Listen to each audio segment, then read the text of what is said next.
10 dias de oração 2024. 10º dia. Vencedor para sempre. Apocalipse 21, versículo 4 diz: E lhes enxugará dos olhos toda lágrima, e já não existirá mais morte, já não haverá luto, nem pranto, nem dor, porque as primeiras coisas passaram. O relato que narra a queda da humanidade no pecado, registrado em Gênesis, é uma lembrança constante daquilo que Deus não havia planejado e que se tornou, por defeito, a única realidade que conhecemos. Gênesis 3, versículos do 1 ao 24. As consequências que a desobediência do primeiro casal humano trouxe a este mundo são diversas. A separação da presença de Deus, Gênesis 3, versículo 24, o conflito no lar, Gênesis 3, versículo 12 a 13 e 4, do 1 ao 7, e a morte, Gênesis 3, versículo 21 e 4, versículo 8. São só alguns dos efeitos do pecado que estão presentes no dia a dia que vivemos. No entanto, Deus tinha um plano distinto para a humanidade. Gênesis 1, versículos 26 a 29, 2, versículos 8 a 15. Isso porque nunca foi plano de Deus que habitássemos em uma terra amaldiçoada pelo pecado. Gênesis 3, versículos 14 e 15, 17 a 19. Lugar em que reinam a dor e a doença. Gênesis 3, versículo 16. E as dificuldades laborais. Gênesis 3, versículos 17 a 19. A única esperança que existe para este mundo é Jesus retornar e restaurar todas as coisas.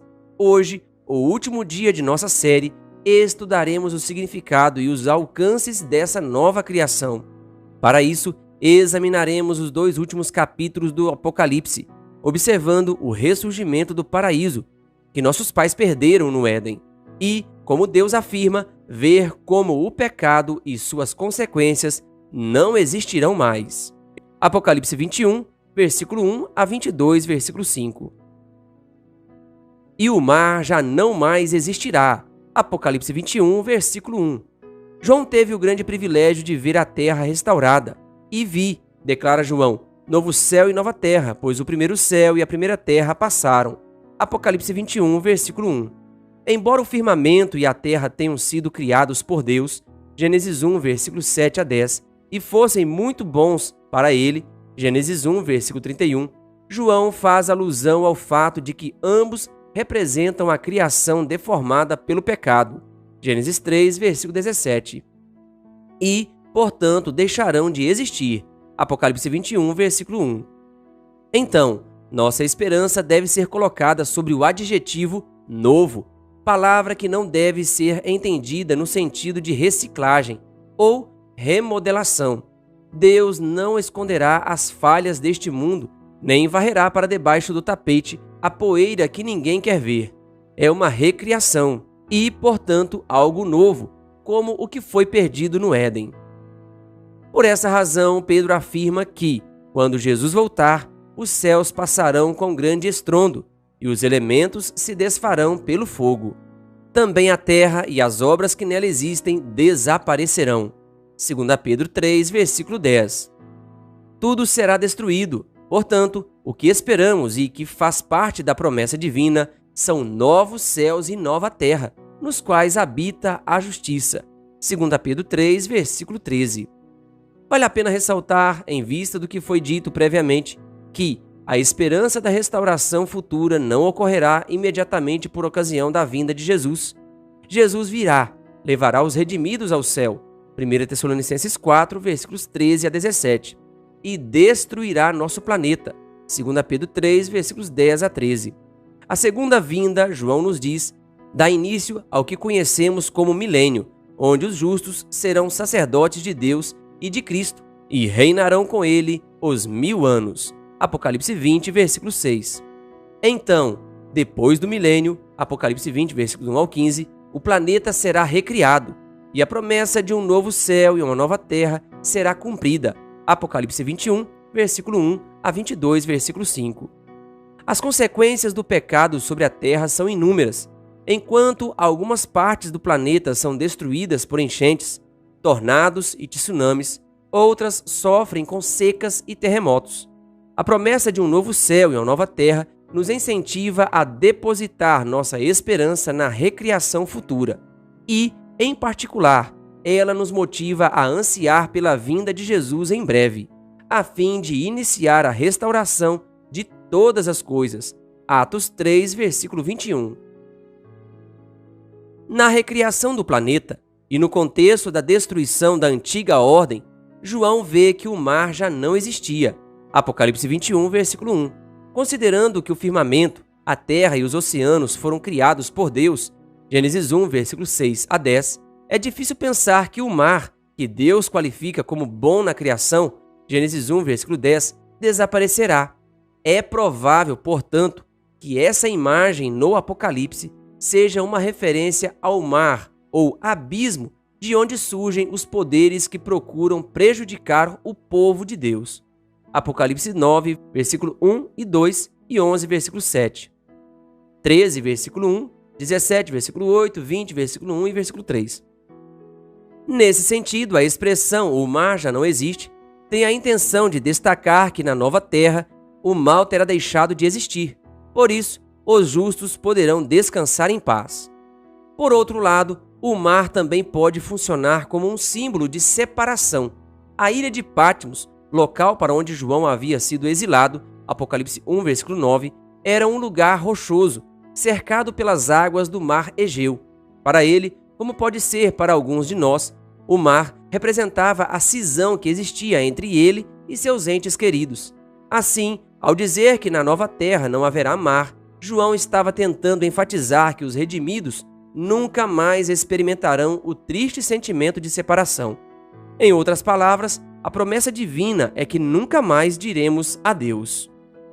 Esse é um dos tantos não mais do Senhor no Apocalipse.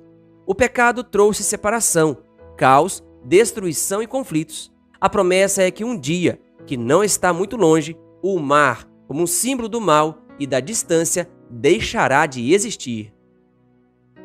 E a dor já não mais existirá. Apocalipse 21, versículos 4 e 5. O pior adeus que vivemos hoje é aquele que dizemos quando alguém que amamos morre. Mesmo que tenhamos fé na promessa da ressurreição, ainda assim sofremos quando perdemos nossos pais, filhos, cônjuges ou amigos. E, principalmente, quando refletimos que, no tempo que nos resta de vida, não poderemos desfrutar de sua companhia. Entretanto, a esperança é que Deus enxugue as lágrimas dos olhos daqueles que habitarão na nova terra. Apocalipse 21, versículo 4. Onde já não existirá mais morte. Já não haverá luto, nem pranto, nem dor, porque as primeiras coisas passaram. Apocalipse 21, versículo 4. João ouve essa promessa viva do céu. Apocalipse 21, versículo 3. Enfatizando assim que seu cumprimento é certo. Vale a pena lembrar que a aflição, em todas as suas formas, começou no Éden, após a queda. Gênesis 3, versículo 1 ao 4 e versículo 16. O plano original era que a humanidade vivesse para sempre, não sofresse de doenças e enfermidades, nem tivesse uma vida miserável. Gênesis 1, versículos 26 a 29 e 2, versículos 8 a 15. Foi o pecado que ocasionou a ruína da humanidade. É por isso que, depois de enumerar as ansiedades que você e eu experimentamos no dia a dia, a voz que João ouve insiste, novamente, que essa ordem de coisas deixará de existir. Apocalipse 21, versículo 4. Isso nos lembra que você e eu, como afirmam as Escrituras, seremos transformados em um instante, em um abrir e fechar de olhos, e nossos corpos serão revestidos de imortalidade. 1 Coríntios 15, versículos 51 a 55. Em outras palavras, a morte será destruída. 1 Coríntios 15, versículo 54. Apocalipse 20, versículo 14. E, consequentemente, as lágrimas, o luto e a tristeza serão totalmente eliminados, para nunca mais surgirem. Apocalipse 20, versículo 4. A vitória que os redimidos desfrutarão na nova terra se dá pelo triunfo de Jesus na cruz. 1 Coríntios 15, versículos 56 e 57. Embora o avanço da ciência médica nos últimos anos tenha sido, sem dúvida, benéfico para o ser humano, não existe remédio que cure a doença da morte. É unicamente graças a Jesus, que derrotou Satanás no Calvário, que um dia, revestido de imortalidade, 1 Coríntios 15, 54, estaremos para sempre com o Senhor. 1 Tessalonicenses 4, 17. O texto acima descreve a preocupação do Senhor com o sofrimento humano, sofrimento que pode se manifestar ao contemplar a morte, o choro e o luto. Apocalipse 12, 4. É apropriado observar que o cuidado divino com seus filhos é mencionado pela primeira vez em Apocalipse 7. Ali lemos que aquele que se assenta no trono estará presente para protegê-los, e jamais terão fome, nunca mais terão sede, não cairá sobre eles o sol, nem qualquer outro calor forte. Apocalipse 7, versículo 16. Além disso, percebemos que Jesus os pastoreará, conduzindo-os a fontes de águas vivas, e Deus lhes enxugará dos olhos toda a lágrima. Apocalipse 7, versículo 17. Isso implica que a promessa do Senhor em Apocalipse inclui outras dores, e não apenas aquelas que sofremos por causa da morte. A única maneira de acabar com esses males é Deus recriar este mundo, o que é claramente afirmado por aquele que está sentado no trono, que diz: Eis que faço novas todas as coisas. Apocalipse 21, versículo 5. Essa esperança, cujas palavras são fiéis e verdadeiras, Apocalipse 21, versículo 5, é a base sobre a qual são construídos o novo céu e a nova terra que João viu, Apocalipse 21, versículo 1, servindo de garantia e certeza de que Deus recriará todas as coisas, Apocalipse 21, versículo 5. A recriação deste mundo, portanto, não afetará somente a natureza, mas também o ser humano, que nunca mais experimentará a separação que a morte, e como um inimigo cruel, irrompe no seio das famílias. É fundamental recordar que essa promessa se soma ao resto dos outros não mais pronunciados pelo Senhor no livro do Apocalipse, convidando-nos a refletir que na nova terra não haverá mais separação, caos, fome, nem calor, frio ou morte. E a maldição não mais existirá. Apocalipse 22, versículos do 1 ao 5. João contempla a descida na Nova Jerusalém, Apocalipse 21, versículo 2 e 9 a 10, e descreve em detalhes as belezas da cidade, Apocalipse 21, versículos 12 a 25. A descrição que João faz do brilho, dos alicerces, materiais, muros e portas, Apocalipse 21, versículo do 11 a 21, não se compara com o fato de que ela não terá templo, pois o seu santuário é o Senhor, o Deus Todo-Poderoso e o Cordeiro, Apocalipse 21, versículo 22. Além disso, a cidade não precisa do sol nem da lua para lhe dar claridade, pois a glória de Deus a ilumina, e o Cordeiro é a sua lâmpada, Apocalipse 21, versículo 23. Os redimidos, por fim, terão livre acesso, uma vez que seus portões jamais se fecharão de dia, pois nela não haverá noite. Apocalipse 21, versículo 25. João também viu um rio de água viva, brilhante como cristal, procedente do trono de Deus e do Cordeiro, o qual corria pelo meio da cidade. Apocalipse 22, versículos 1 e 2. Localizada em cada lado do rio estava a árvore da vida, que produz 12 frutos, dando o seu fruto de mês em mês. Apocalipse 22, versículo 2. A última vez que um ser humano viu e pôde tocar a árvore da vida foi no Éden, especificamente antes de Adão e Eva desobedecerem. Gênesis 2, versículo 9 e 3, versículo 22. Para evitar que o casal comesse da árvore e vivesse para sempre, Deus os expulsou do Éden e, desde então, nosso contato com a árvore tem sido meramente teórico. Um dia isso mudará. O Senhor promete que, uma vez que a terra seja recriada, aqueles que escolherem acreditar em Jesus e ser fiéis terão o privilégio de entrar pelos portões da cidade e comer do fruto da árvore da vida. Apocalipse 22, versículo 14. Ao final do relato, João menciona os dois últimos, não mais, do Senhor. Não haverá mais maldição. Apocalipse 22, versículo 3. E não haverá mais noite. Apocalipse 22, versículo 5. Vamos começar com o primeiro. A primeira a receber a maldição do pecado foi a serpente. Gênesis 3, versículo 14. Que foi o instrumento usado por Satanás para enganar Eva. Gênesis 3, versículo do 1 ao 7. A segunda foi a terra, que produziria espinhos e cardos, tornando o trabalho do homem penoso e difícil. Gênesis 3, versículos 17 a 19. No entanto, A boa notícia é que a maldição do pecado será removida e, com ela, o exílio que nos foi imposto chegará ao fim.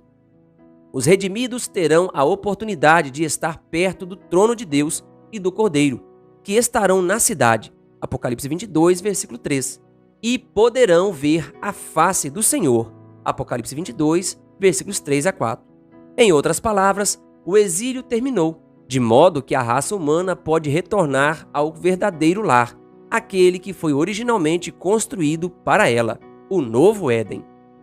O segundo não mais do Senhor é que na Nova Jerusalém não existirá noite, Apocalipse 22, versículo 5.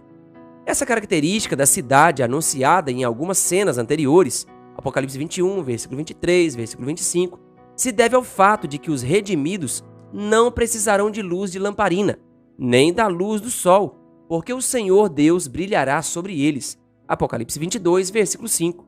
O Senhor, o Criador da luz e dos luzeiros celestes, Gênesis 1, versículo 3 e versículos 14 a 18, não precisa delas ou de meios artificiais para iluminar a cidade. A presença de Deus supera qualquer tipo de luz, e é sob a proteção dessa luz que os redimidos reinarão com o Senhor para todo sempre. Apocalipse 22, versículo 5. Conclusão: a restauração da humanidade é o único caminho que existe para este mundo manchado e destruído pelo pecado.